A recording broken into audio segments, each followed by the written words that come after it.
Nah, ayo.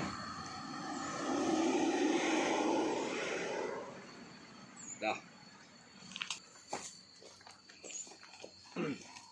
Jadi kemarin hari itu kan lagi berangkat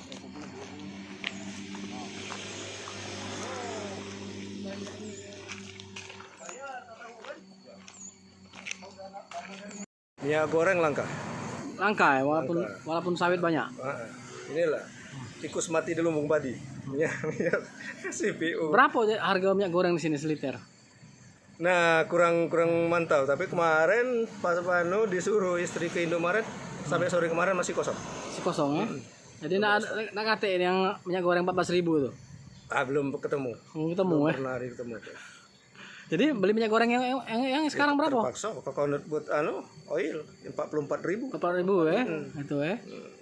Nah, jadi apa diharapkan kita pemerintah dengan minyak goreng ini? Kita kan ini petani sawit. Sawitnya banyak. Ngapa langka ini? Ya harapan kita cepat-cepat diatasi kelangkaan. Karena itu tadi sangat dibutuhkan oleh masyarakat.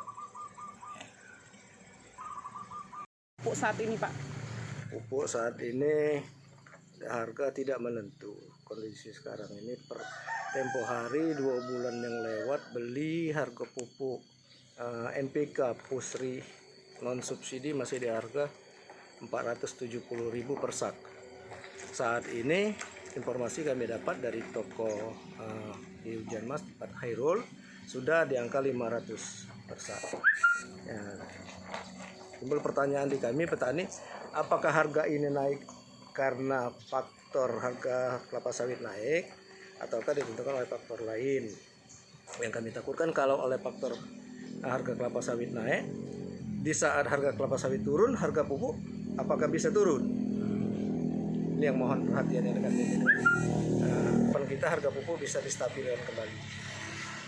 Karena kelapa sawit ini tidak dipupuk, buahnya tidak akan memuaskan.